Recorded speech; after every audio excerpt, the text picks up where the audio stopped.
Hello नमस्कार आणि कशा आहात तुम्ही? पुन्हा एकदा तुमच्यासाठी एक नवीन व्हिडिओ घेऊन आलेली आहे आणि आज आहे गणपती विसर्जन. तसं गणपती बाप्पा कायम आपल्यासोबतच असतात, पण हे 10 दिवस जे असतात ते जरा जास्त स्पेशल दिवस असतात, त्यामुळे खूप छान वाटतं. गणपती विसर्जनच्या दिवशी मलाच काय सगळ्यांनाच खूप वाईट वाटत असेल, पण ठीक आहे, चलो पुढच्या वर्षी बाप्पा पुन्हा येणार आहेत आणि तसंही पूर्ण वर्षभर बाप्पा आपल्यासोबतच असतात. पण आज मी व्हिडिओ शेअर करण्याचं 2 कारण आहेत. कारण की मी फर्स्ट टाईम कुकरमध्ये शिट्टी देऊन पीठ नाही आहे माझ्याकडे तांदळाचं, पण मी जे आपले तांदूळ आहेत ते धुवून मिक्सरमध्ये बारीक करून ती जी काय प्रोसेस आहे ती मी फर्स्ट टाईम ट्राय करणार आहे. आणि दुसरं म्हणजे घरच्या घरी आम्ही शाडू मातीचा जो गणपती आणतो त्याचं घरच्या घरीच विसर्जन करतो, जेणेकरून नदी आपली स्वच्छ राहावी असं आम्हाला सगळ्यांनाच घरच्यांना वाटतं. तुम्ही शक्य असेल तर घरच्या घरी विसर्जन करत जा किंवा बाहेर जर जिथे कुठे टब वगैरे असतील, ज्या कुठे ठिकाणी सोशल ॲक्टिव्हिटीज असतात जिथे गणपती विसर्जन करता येतं व्यवस्थितपणे, नदीत न करता ह्या पद्धतीनं गणपती विसर्जन करता आलं तर नक्कीच तुम्ही प्रयत्न करा अशा पद्धतीने विसर्जन करायचा. आणि जे काही फुलांच्या माळा, गणपतीच्या दुर्वा वगैरे असतील त्याचं खत म्हणून वापर करा. प्लीज प्लीज नदीत ह्या गोष्टी कॅरी बॅगमध्ये घालून टाकू नका. मला हे सांगायचं होतं, त्याकरता मी हा व्हिडिओ बनवते आहे. सो चला आता बाकीच्या गोष्टी आपण बघूयात. आणि सुंदर असे 2 जास्वंद आलेले आहेत आज माझ्या गच्चीत. इकडे 2 क्यूट असे जरबेरा पण आलेले आहेत आणि इथे सदाफुली, पेरिविंकल, ह्या बाजूला आहे आपले कागदी फुलं, बोगनवेल आहे. आणि हे तोडू की नको मला असं होतं आहे. झाडावर खूपच सुंदर दिसत आहेत, पण चला आपण एक फुल बाप्पाला बघूयात, एक झाडावरच ठेवू असं मला वाटतंय. आणि माझ्या गच्चीतलं हे सुंदर असं फुलपाखरू गेले 1.5-2 आठवडे झाले रोज सकाळी मला आमच्या गच्चीत हे फुलपाखरू दिसते आणि खूपच सुंदर आहे ते. आणि त्यानंतर मी करणार आहे आता रांगोळी वगैरे काढून घेतली आहे, पूजा करून घेतलेली आहे पटकन, कारण मला लागायचं आहे आता मोदकाच्या तयारीला. जसं की मी म्हणलं, पिठी नसेल तर तांदूळ भिजत घालून वगैरे मी तांदळाचं मी मोदक करणार आहे. तर ह्या पद्धतीनं स्वच्छ धुवून घ्यायचे 2-3 पाण्यानं तांदूळ. त्यानंतर एक बोटभर वरती येऊपर्यंत त्याच्यात पाणी घालायचं आहे आणि 1 तासभर भिजत ठेवायचे, त्यापेक्षा जास्त ठेवायचं नाही. असा जो मी व्हिडिओ बघितला त्याप्रमाणे मी इन्स्ट्रक्शन देते आहे. त्यानंतर खोबरं फोडायची जी चांगलीच कसरत आहे त्यासाठी ही ट्रिक होती जी मला अतिशय जास्त आवडली. 10 मिनटं खोबरं वाफून घ्यायचे, त्यानंतर 5-10 मिनटं थोडंसं त्याला गार झाल्यानंतर चमचा घालून ह्या पद्धतीनं खोबरा वाटी तुम्हाला इझिली मिळू शकते. ही खूप सुंदर ट्रिक होती. मागच्या बाजूचं साल काढून घ्यायचं आहे आणि त्याचे छोटे छोटे काप केल्यानंतर मिक्सरमधून फिरवून घ्यायचं आणि तुम्हाला छान स्वच्छ पांढरा शुभ्र असा खोबऱ्याचा किस मिळतो, जो सारणात, खोबरा बर्फीत कशातही आपण यूज करू शकतो. आणि मस्तपैकी मी ह्या बाजूला आता सारणही बनवून घेतलेला आहे. ह्या बाजूला मी आज महाराष्ट्रीयन छोले बनवते, त्याचा हा मसाला आहे.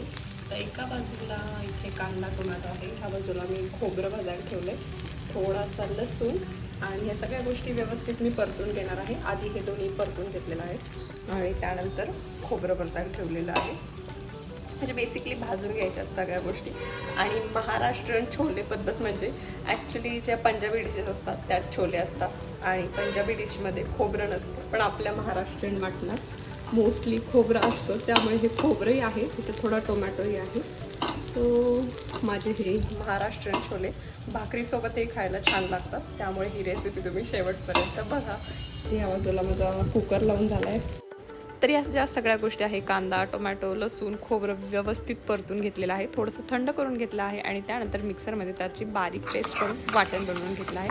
दुसऱ्या बाजूला एका कढईत बारीक चिरलेला कांदा परतवला, त्याच्यात थोडंसं कढीपत्ता, हळद, तिखट, धणा पावडर घातलेली आहे, त्यानंतर किचन किंग मसाला घातलेला आहे, सोबतच कश्मीरी लाल मिर्च घातलेली आहे कलर छान येण्यासाठी, हिंग घातलेला आहे. व्यवस्थित वाटण 10 मिनटं परतून घेतले, त्यानंतर त्याच्यात गरम पाणी घातलेलं आहे, एक 5 मिनटं पुन्हा एकदा उकळी येऊन दिली. त्यानंतर त्याच्यात बॉईल केलेले छोले घालणार आहे मी, जे हळद आणि मिठात बॉईल केलेले मी छोले, ते आता ह्याच्यात घालून पुन्हा एकदा एक छान दणकून अशी उकळी येऊ देणार आहे. त्याच्यात मीठ घातलेलं आहे, चिमूटभर साखर, लिंबू, वरतून कोथिंबीर आणि ह्या पद्धतीचे माझे छोले आता तयार झालेले आहे. जय मंगल मूर्ती गो श्री मंगल मूर्ती, दर्शन मात्रे मन कामना पूर्ती, जय देव जय देव. सकाळची आरती करून झालेली आहे आणि बाकी सगळी तयारीसुद्धा. तर आता जे मोदकासाठी मी तांदूळ भिजत घातलेले ते त्याला साधारण 1 तास झालेला आहे. ते आता मी मिक्सरमध्ये बारीक करून घेणार आहे. आणि जो मी व्हिडिओ बघितला त्याच्याप्रमाणे साधारण पाऊण वाटी आपल्याला ह्याकरता पाणी लागणार होतं, जे थोडं थोडं करून घालायचं. पण मला वाटतं माझं मोदक गणले त्याचं मेन कारण हेच होतं की त्यात पाणी कमी पडलं. तर आपली जी पिठी करून झाली त्याला गाळून घ्यायचं आहे चाळणीनं, जेणेकरून त्यात अजिबात गुठळ्या राहणार नाही. त्यात दूध टाकायचं आहे, तूप टाकायचं आहे, व्यवस्थित मिक्स करून घ्यायचं आहे. कुकरच्या डब्याला खाली तूप लावायचं आणि त्यानंतर आपण जे मिक्सचर बनवलेलं आहे, बारीक करून घेतलेलं आहे, चाळून घेतलेलं आहे, त्याला कुकरच्या डब्यात घालायचे. वरती झाकणी लावायची आहे, कंपल्सरी झाकण लावायचं आहे, जेणेकरून वाफेचं पाणी त्याच्यात पडणार नाही. आणि 2 शिट्ट्या काढून घ्यायच्या आहे. त्यानंतर कुकर थोडा गार होऊ द्यायचा आहे, शिट्टी मोकळी करायची आहे. त्यानंतर त्याच्यामध्ये आपली उकड तयार झालेली आहे ह्या पद्धतीची तुम्ही बघू शकताय, जी की माझी फार कडक झाली. मला वाटतं पाऊण वाटीपेक्षा साधारण 1 वाटी जर मी पाणी वापरलं असतं तर माझी उकड मऊ सॉफ्ट झाली असती. मी बराच प्रयत्न केला त्याला मळून घेण्याचा, पण माझा प्रयोग खूप भयंकरपणे गणलेला. मी खूप प्रयत्न केले, पुन्हा वाफवून घेतलं, सगळ्या गोष्टी केल्या, पण मला असं झालं मी का हा उद्योग आज केला. त्यानंतर आपली जी ट्रेडिशनल पद्धत आहे, पाण्याला दणकून उकळी घेऊन द्यायची, त्याच्यामध्ये तांदळाचीच पिठी घालायची आणि त्यानंतर त्याची खिशी घ्यायची. त्या पद्धतीचं जेव्हा मी पीठ केलं तर त्या पद्धतीनं मग हे सक्सेसफुल झालं आणि माझे मोदक फायनली बनले. मला वाटलं बाप्पाला यावेळेस मला मोदक बनवता येत आहेत की नाही. मला फारच टेन्शन आलेलं आता की काय करू नैवेद्यासाठी, पण मी जी आपली रेग्युलर पद्धत आहे ती फॉलो केली आणि ह्या पद्धतीचे माझे मोदक झालेले आहे. हे घाई गडबडीतले मोदक दिसायला जरी सुंदर नव्हते, पण त्याची चव चांगली होती आणि बाप्पाला नक्की आवडले असतील असं मला वाटतंय.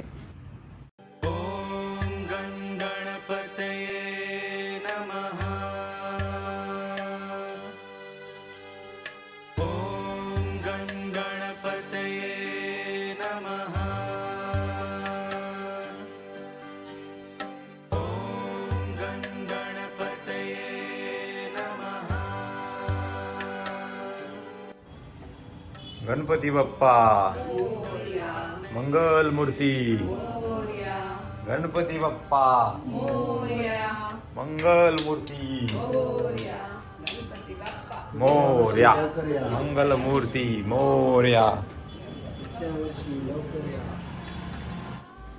तर दरवर्षी आम्ही ह्याच पद्धतीनं बाप्पाचं विसर्जन करतो. घरच्या घरीच एखादा टब बादली असेल त्याच्यामध्ये पाणी घेतो आणि बाप्पाला विसर्जन घरच्या घरीच करतो आणि ती जी माती आहे त्यानंतर दुसऱ्या दिवशी झाडांना घालतो. या पद्धतीनं आम्ही सगळ्यांनी बाप्पांना छानपणे बाप्पांचा निरोप घेतलेला आहे. आणि प्लीज तुम्ही घरच्या घरीच विसर्जन करत जा. शक्यतो शाडू मातीचाच गणपती बाप्पा घरी आणत जा. जेवढ्या थाटामाटानं बाप्पाला घरी घेऊन येतो त्याच पद्धतीनं घरच्या घरी विसर्जन चांगल्या पद्धतीनं करा. नाहीतर नदीमध्ये टाकल्यानंतर त्याचे किती वाईट हाल होतात तुम्ही बघितलंच असेल. आणि बाप्पाच्या विसर्जनानंतर घर खरोखर अगदी रिकामं झाल्यासारखं असं वाटतं. आणि हा जो बाप्पा आहे तो पूर्णपणे मातीचाच असल्याकारणानं साधारण अर्धा-पाऊण तासातच तो व्यवस्थितपणे पाण्यात विसर्जित झाला आणि त्यानंतर आम्ही हे पाणी जे आहे झाडांमध्ये घातलेलं आहे. ह्याच पद्धतीचे फॅमिली व्लॉग्स बघण्यासाठी माझ्या चॅनलला प्लीज सबस्क्राईब करा. व्हिडिओ आवडला असेल तर लाईक शेअर नक्की करा.